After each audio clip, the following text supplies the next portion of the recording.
Foreign ministers of South Korea and the U.S. are set to hold talks in Washington.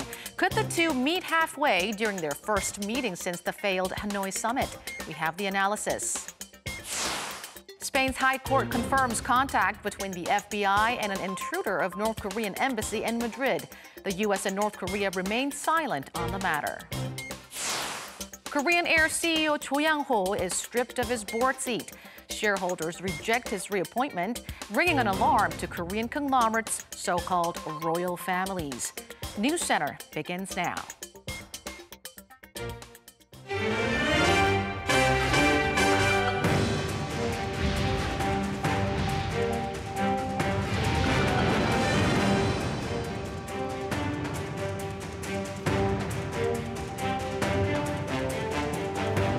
Hello and welcome to Arirang News Center. It's 7 p.m. Wednesday, the 27th of March here in Seoul. I'm Noaram. And I'm Han Da-eun. Thank you for joining us this evening. South Korea's Foreign Minister Kang Kyung-hwa will hold talks with her U.S. counterpart Mike Pompeo on Friday. It's believed that the two will share the latest on North Korea, as well as when and how to restart stalled negotiations with Pyongyang. Oh Jung-hee starts us off. Will South Korea and the U.S. find a way to make steps forward on North Korea diplomacy? Seoul's Foreign Ministry says Minister Kang Kyung-hwa and Secretary of State Mike Pompeo will be meeting this Friday in Washington for the first time since the Kim-Trump summit last month. They'll be discussing the developments since then. 2 weeks ago, Pyongyang's Vice Foreign Minister Joseon held a press conference and stressed that the North won't compromise unless the U.S. relents on seeking a one-shot deal. And just last week, the North unilaterally withdrew from the Inter-Korean Joint Liaison Office, this week sending back half the usual number of officials. Also on the table in Washington will be when and how to resume negotiations with the North. I believe Kang and Pompeo will talk about whether the North is really willing to denuclearize and when they should resume negotiations and under what conditions. And the U.S. would be asking the Seoul government to persuade North Korea to denuclearize. They could also take up the issues of sanctions and inter-Korean cooperation. South Korea has long been hoping to resume inter-Korean projects like the joint factory park, the Kaesong Industrial Complex, and South Korean tours to the North's Kumgangsan Mountain. But for now, pundits say Washington will want to keep the pressure high. A month has passed since the Hanoi summit, and North Korea-U.S. nuclear negotiations are facing a deadlock at the moment, with neither side budging. Eyes are on whether Seoul and Washington's top diplomats will be able to find a breakthrough measure for the stalled denuclearization talks and narrow down their differences on sanctions and inter-Korean cooperation. Oh Jung-hee, Arirang News. New findings on the intrusion at the North Korean embassy in Spain. Spain's High Court has confirmed contact between one of the intruders and the FBI. Meanwhile, a secretive anti-North Korea organization has claimed responsibility for the act. Our EG1 has the latest. Free Joseon, a group that's against the North Korean regime, declared that it was behind the intrusion into the North Korean embassy in Spain last week and confirmed that certain information was shared with the FBI. On its website on Tuesday, the secretive activist group said that it was invited into the embassy and that this was not an attack as opposed to what's been reported. Free Joseon said North Korean embassies and offices are the launchpads for global cyber attacks, thefts, and assassinations, and the intruders are known to have taken computers, hard drives, and documents from the embassy.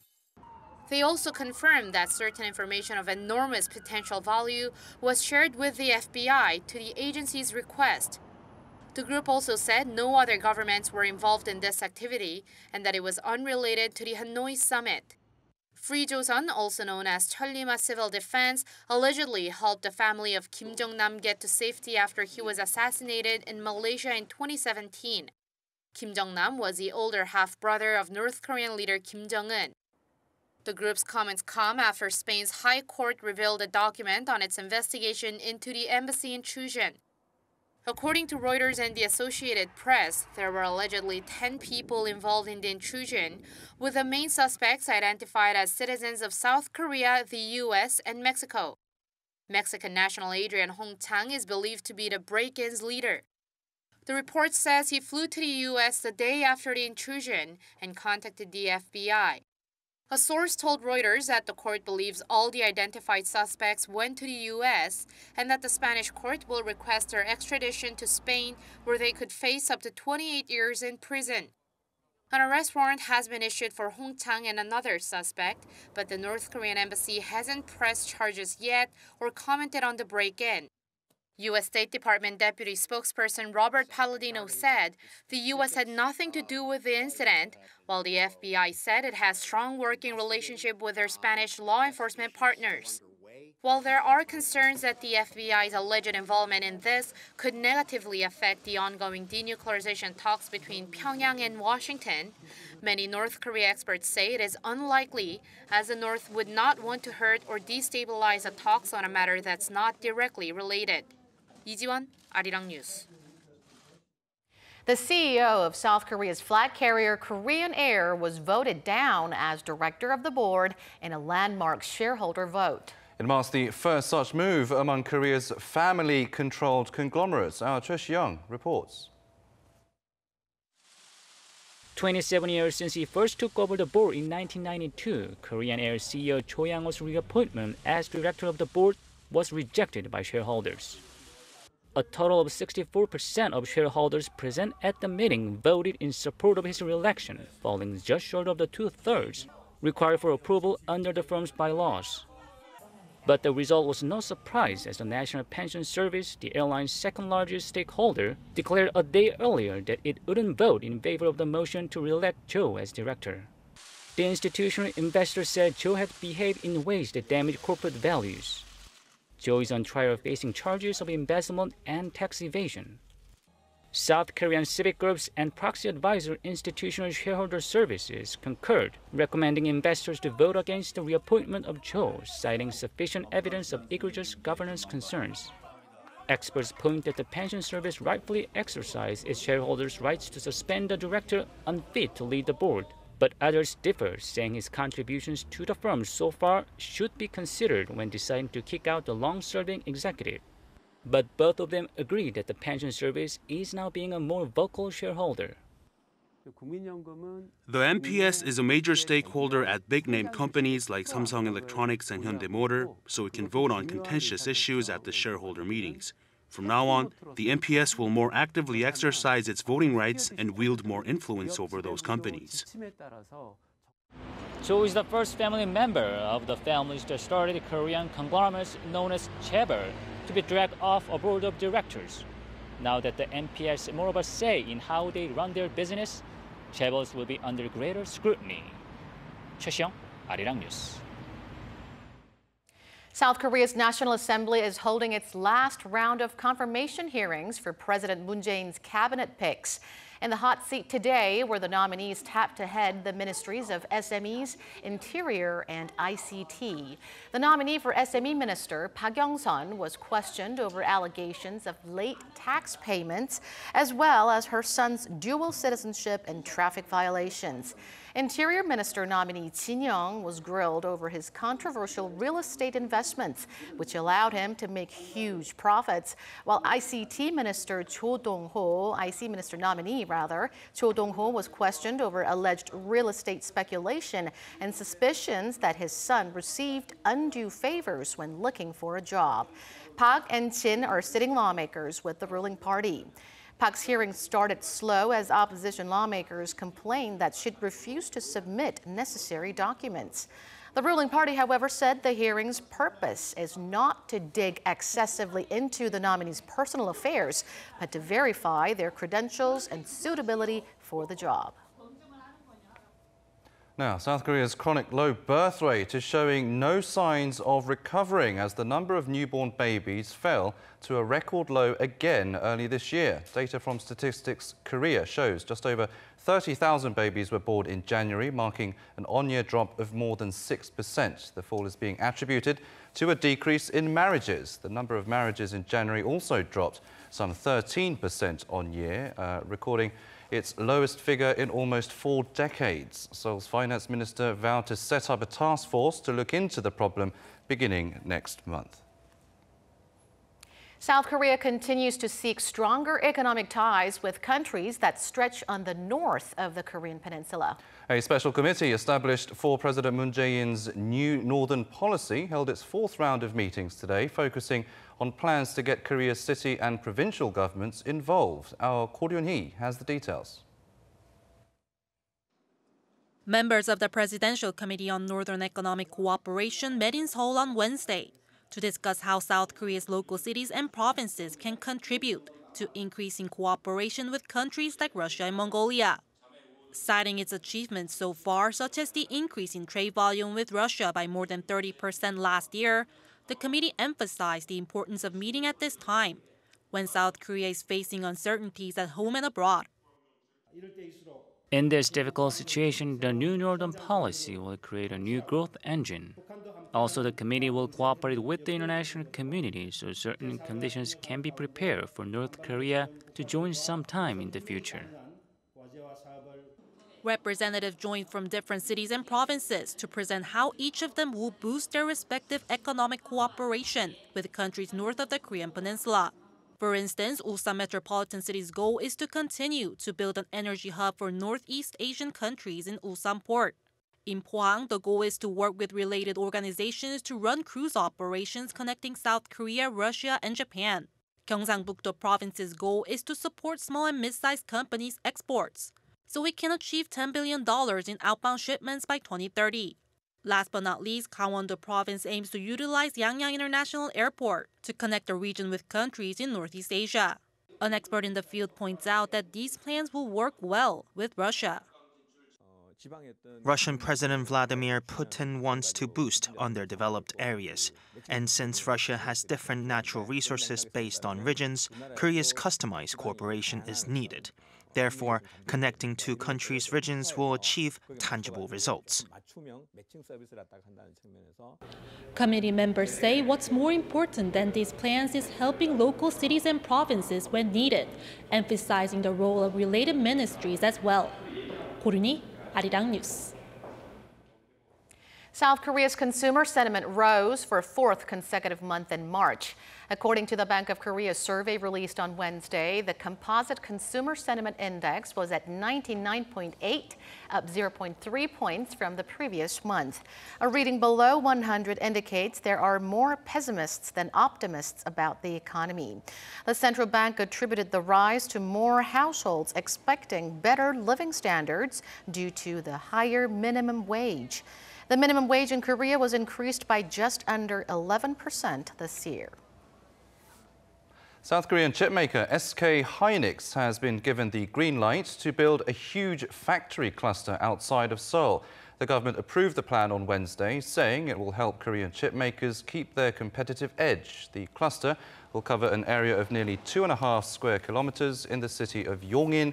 That's located just 50 kilometers south of the capital, Seoul. SK Hynix aims to complete the project by the year 2021. The government estimates it will create about 17,000 new jobs and bring added value of roughly $170 billion. South Korea's capital is taking its smart city infrastructure to new heights. The Seoul city government is looking to upgrade its services to run on artificial intelligence and the Internet of Things. Here's our Oh Soo-young with our latest smartphone report. The Korean capital of Seoul is planning a major upgrade to its city infrastructure. The Seoul government announced this month that it will install 50,000 IoT sensors in public areas across all 25 districts to improve major aspects of urban life. The smart sensors will be used to manage and control transport information, wind speed, energy systems, and monitor the floating population. With high fine dust density levels continuing to cause concern, the new smart city solutions will provide more location-specific data on dust pollution levels. Also, Seoul aims to bolster public health and safety by setting up a CCTV data sharing system between districts, the police and emergency services. This is expected to help authorities prevent crime and disasters and respond more effectively to crises. Seoul has been the world's #1 e-government for 7 consecutive years for its e-governance system and smart services for its citizens. The most notable examples include a mobile voting app on city policies, as well as open data initiatives that have encouraged startups and citizens to create useful services of their own. First is the efficiency, how the city government deliver a time and cost-effective services to its citizen. Second of all is the transparency, because the city government has provided a platform on providing an authentic flow of information to its citizen. And the third point is the citizen participation. Seoul plans to update such widely used public services and resolve urban problems, introducing AI chatbots and IoT-based apps. The core of a smart city is data. By analysing movements in the city and of the citizens through big data, we can develop and provide customised services. The city has allocated $1.2 billion into the overall smart city plan. Officials hope to realise this envisioned data capital by the year 2022. Joseon, Arirang News. Coffee shop franchises in Korea have the third highest annual sales in the world, only lagging behind the US and China. Our Kim Da-mi explains why Koreans choose to get their caffeine boost from franchise coffee brands. With franchise coffee shops on almost every street corner, South Koreans' love for coffee is hardly secret. In Seoul, there's roughly one franchise coffee shop for every 550 people. 감사합니다. A cup of coffee from most franchise coffee shops in South Korea costs around $4, and 8 out of 10 people consider this expensive. Yet, people continue to choose franchise coffee brands over other options. According to research company Euromonitor, annual sales by franchise coffee shops in South Korea reached $4.3 billion in 2018, a seven-fold increase from 11 years ago. South Koreans spend more on franchise coffee per person than any other country in the world, spending an average of $82 per year. Serving as a social hub in the past, franchise coffee shops nowadays provide more than just caffeine.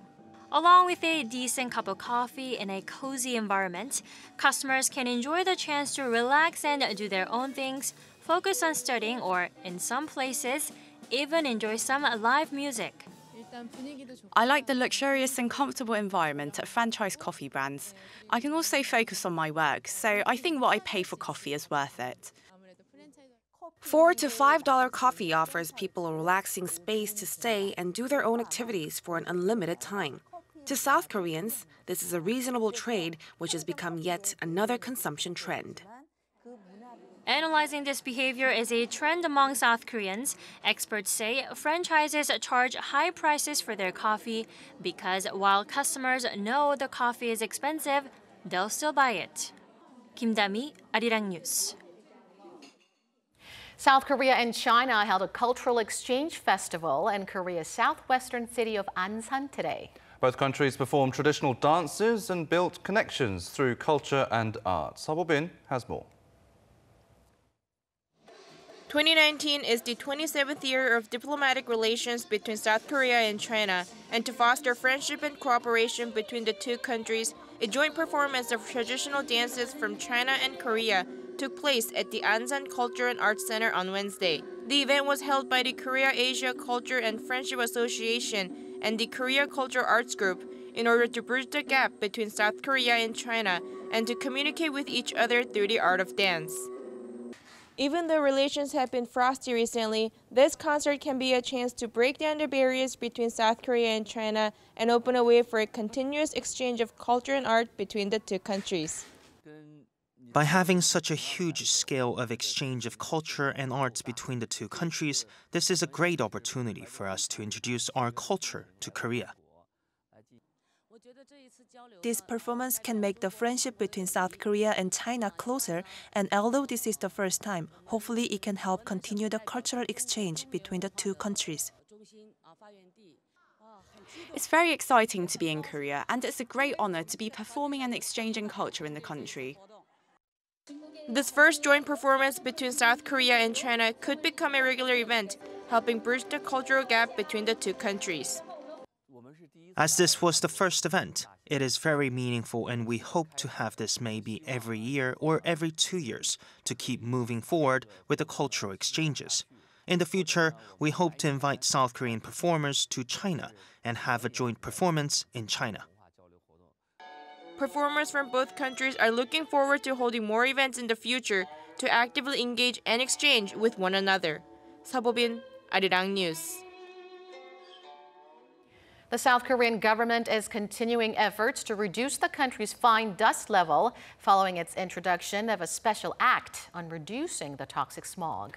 For the final part of our three-part series on Korea's worsening fine dust problems, our Cha Sang-mi gives us a walk through the government's countermeasures. South Korea brought in its first set of measures to address fine dust in September 2017, and those measures were strengthened in November of last year. Then the Special Act on Fine Dust Reduction and Management came into effect this February, banning old diesel cars on the roads nationwide and limiting the operation of old coal power plants during high fine dust levels. The government has become more focused on the issue since the fine dust was designated as a social disaster at the National Assembly this month, passing 8 bills related to the matter.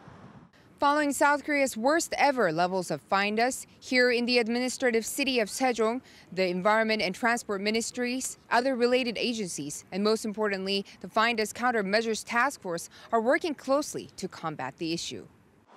But while it's hard to see the effects of these measures, the task force says they are having an impact. When compared to 2017, the average fine dust level dropped about 2 micrograms from 25 to 23 last year. But due to ultra-fine dust, it doesn't feel much better. We aim to improve the air quality by 2022 through a range of measures. One of which is a joint cloud seeding project with China, believed to be one of the major contributors to Korea's air pollution. Cloud seeding is used in several countries, including the dry deserts of the United Arab Emirates. There is a big fluctuation of rainfall amount, annual rainfall amount in the country.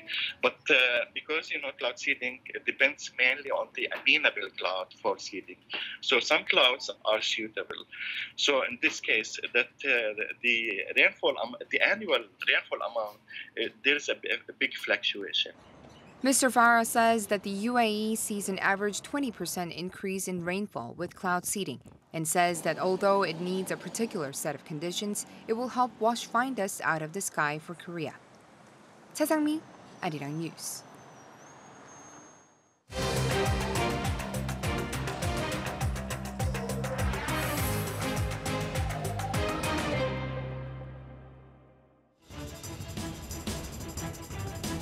South Korea and China are holding their fourth round of talks aimed at upgrading their free trade agreement. Officials from both sides will focus on the service and investment sectors over the next 3 days in Beijing. Possible amendments include when and for how long both sides will open their service and investment markets to each other.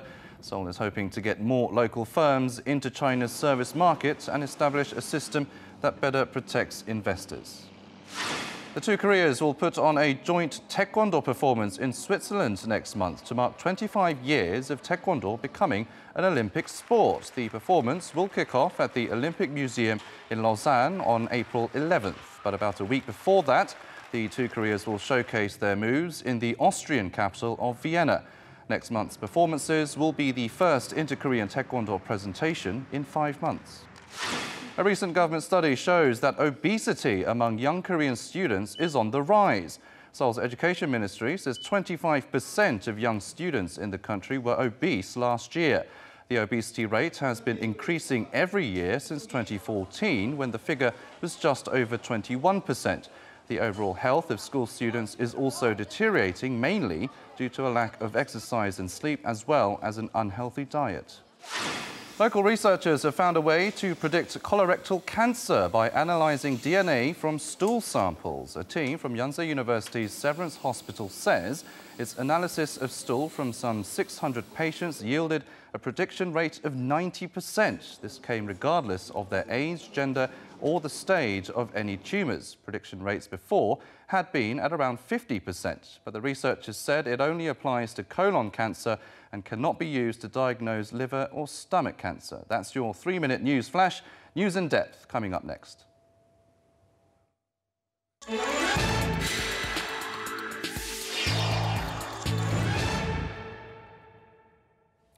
The U.S. Federal Reserve has left rates on hold while the U.S. saw an inverted Treasury yield curve for the first time in 12 years.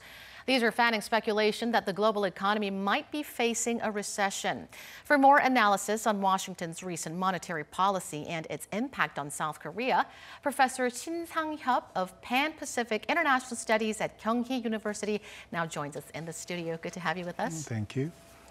So, U.S. Treasury yield showed an inverted curve for the first time since 2007, with long-term rates falling below short-term rates. Right. And this has led Asian shares decline from 1% to 3%.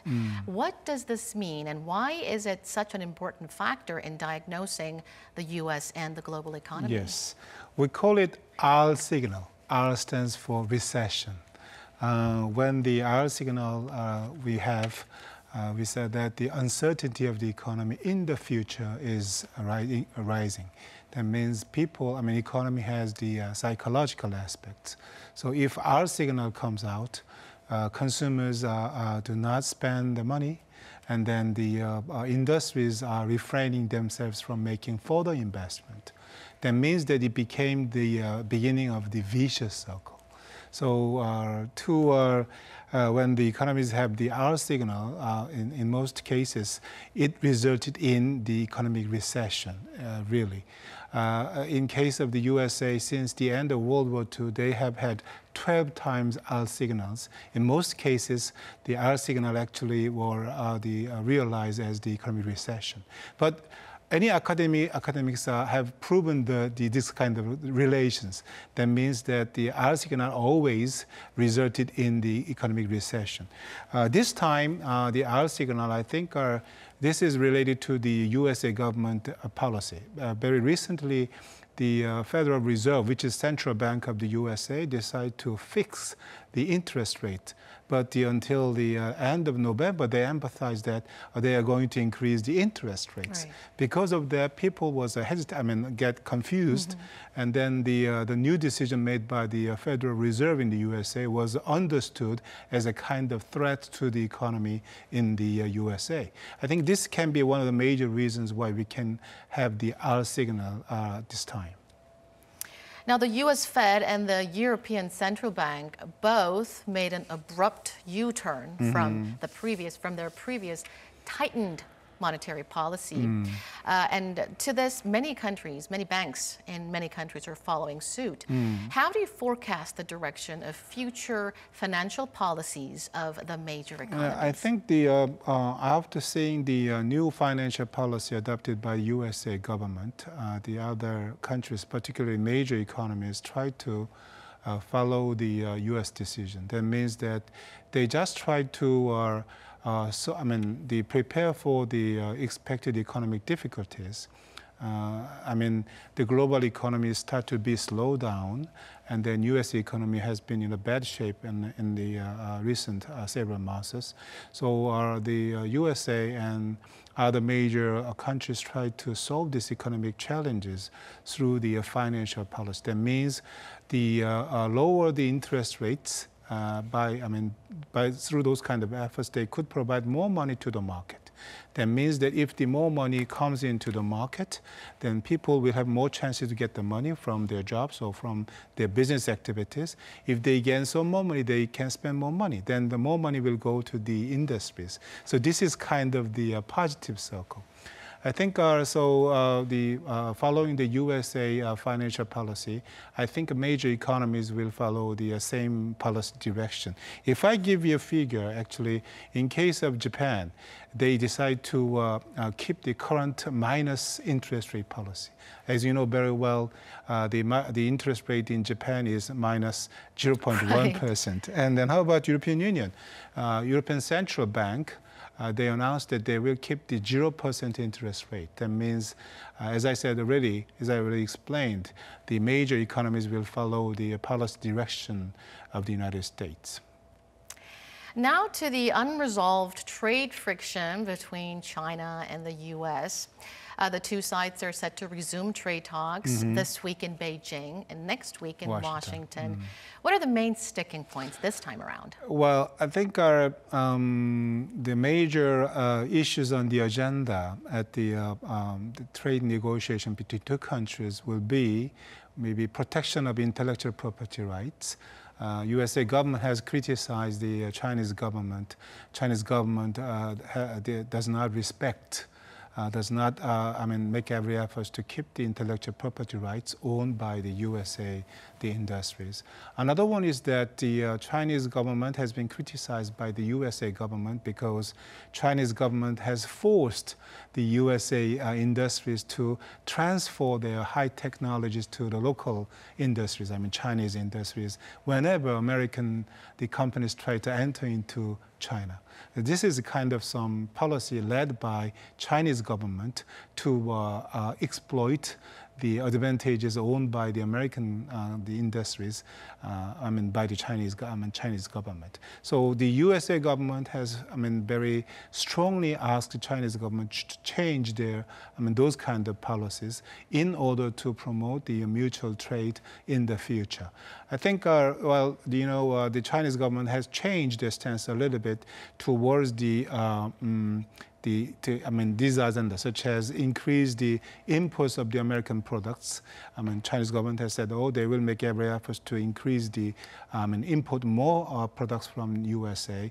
Another one is that the Chinese government also emphasized that they are ready to discuss about the currency policy.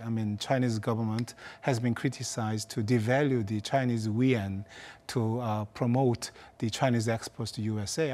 These two issues maybe, already Chinese government has announced that they are ready to discuss about this one with more positive manners.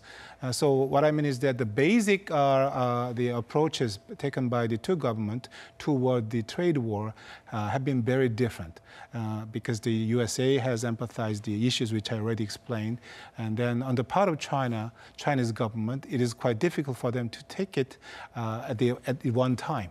So what they can do at the moment is they do just try to find a solution to which they can reach an agreement relatively easier than the other things, such as increase the imports of the American products and settle down the currency issues dispute between two governments. Well, it sounds like the U.S. and China have a lot to discuss this time around as well on the table.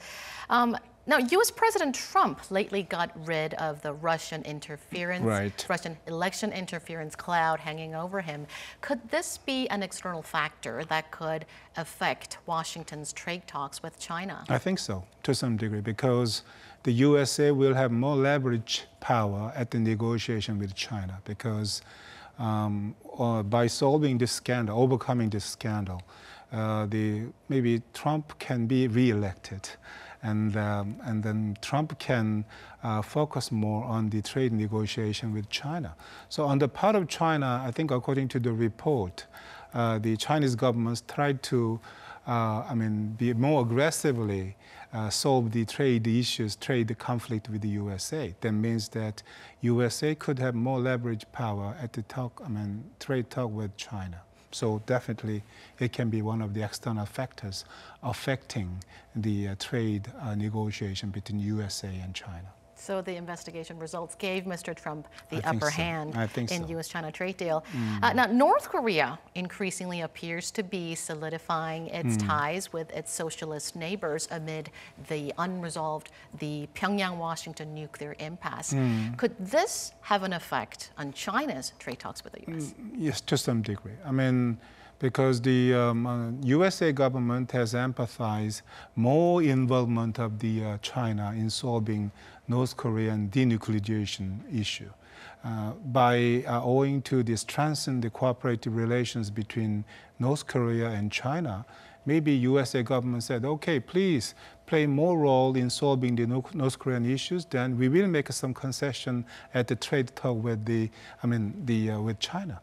Of course, we cannot prove how much, we cannot say how much the effects there will be at the negotiation between two countries at the moment. But I think to some degree, definitely the North Korean issue can be a factor affecting the stance of the North Korea, the China and USA participating at the negotiation for trade problems. Now, global credit ratings agency Moodys gave a positive outlook for South Korean firms. It said it expects most Korean firms will have a stable credit quality this year. Can we keep up the optimism despite the China-US trade deal risk? I think we have to wait a little bit more, wait and see, because right now the Korean economy seems to face more challenges than we have. All the macroeconomic indices is telling that Korean economy is facing more challenges. Let me give you an example. Since December, the Korean export started to decrease, and the also unemployment rate seems to be not very low relatively. So I think these macroeconomic indexes of Korea is telling that Korean economy is not in a good shape at the moment. And even KDI, which is one of the representative Korean think tank, Economic Research Institute, they forecast the Korean economic growth rate in 2019. They actually lowered by 0.1%. They said that it would be 2.6%. But one thing, also the trade war between USA and China could be another negative factor. As you know very well, USA is #1 economy in the world, China is #2. At the same time, these two countries are the largest and second largest trading partners for Korea. So because of trade war, certainly protectionistic trade environments has been spread over the world, and then the Korean economy, which is heavily reliant on external trade, it seems to be certainly one of the negative factors for the Korean economy. So considering all of these kind of things, uncertainty of the economy in the future, which Korean economy is facing, seems to be a little bit increasing. But right now, the Korean government is making every effort. To overcome these kind of challenges, the Korean government has make every effort to diversify our trading relations in the name of New Southern policy or New Northern policy. I think to some degree, these policies resulted in some positive effects on the Korean economy. So there are some positive factors, more negative factors to be frank with you, but we have to wait and see. One last question before I let you go. We only have about 30 seconds left. The IMF recently pointed out that South Korea needs an extra budget worth some 9 trillion won to support its economic growth. Your thoughts on that?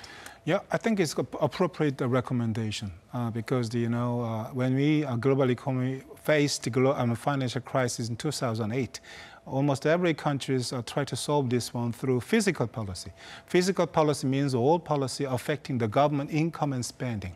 Government want to spend more money through more money will go to the market. As I already explained, then the people will have more income. If they have more income, they want to spend more money, then the more money will go to the private sector. So I think the positive circle can be formed through the fiscal policy. In this context, increase of to have the extra budget, the Korean government can play a more important role in promoting the slowdown Korean economy. All right, Dr. Shin, thank you so much for coming in today. My pleasure.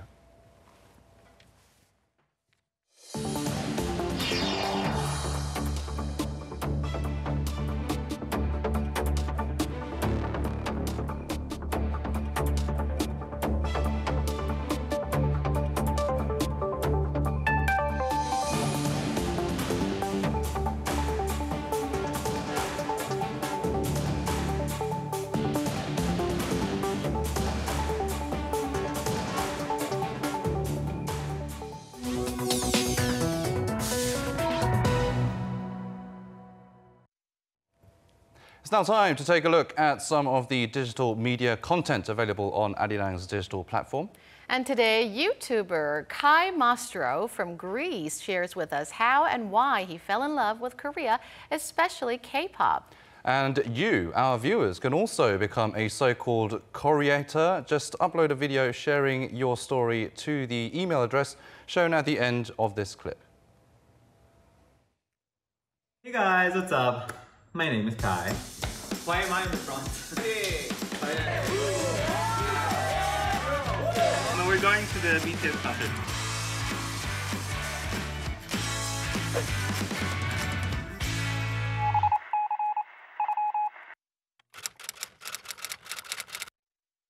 To tell you how I started everything, it was back in 2010. One day I just saw a channel that was called Arirang. So I was like, what is this? So I started watching it, and I remember back then it was like documentaries about like the Korean culture, and I was so amazed, like, wow, does that really happen? I didn't know. I've seen that on Arirang. Is it here? So I was really mesmerized by that. Around 2013, 14, I was introduced to Overdose EXO. Wow!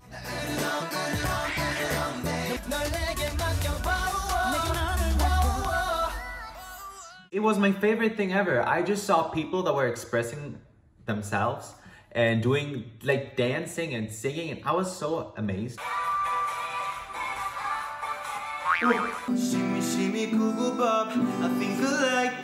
I grew up in Greece, so people didn't really understand K-pop. They didn't understand why would men wear makeup. What is this? They didn't understand it. And it was really annoying to me because people would make fun of me for listening to K-pop, but I never cared because I like K-pop, and if I like it, and if you like it, just do it. Who cares, right? Ella, Ella, Ella. I can't believe it! She's gorgeous. Oh, handsome.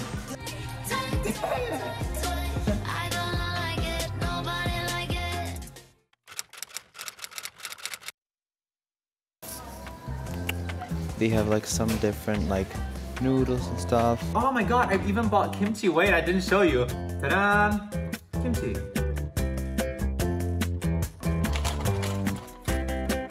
The other one, so... Meron. Huh? Meron. I'm listening to music, I'm listening to K-pop. It is really, really nice. I really, really enjoy it, so. Yeah, that was my video for today. I hope you enjoyed it. But I want to hear your story too. So if you're a foreigner who likes K-pop or likes Korean culture, please comment down below how you started learning about K-pop and Korean culture. And thank you very much for watching. I will see you next time.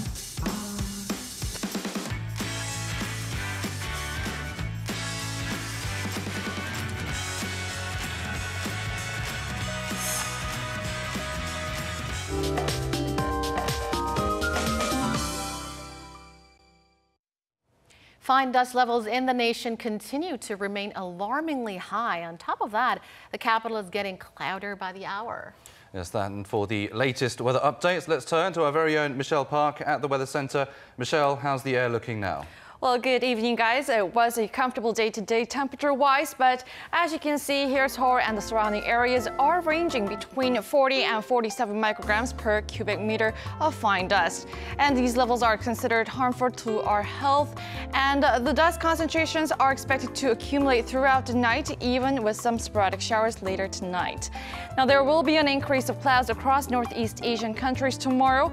Also, the wind will be very gusty in the east tomorrow. Now, dropping our temperatures a tad, but at least clearing out the fine dust from the air. And checking out the temperature readings in detail, Seoul will wake up on Thursday to 5 degrees Celsius, while the Busan and Jeju will be warmer at 11 and 12 degrees respectively. Despite overcast conditions, we will have milder readings in the afternoon, lingering between 13 and 19 degrees. I'll leave you with weather conditions around the world.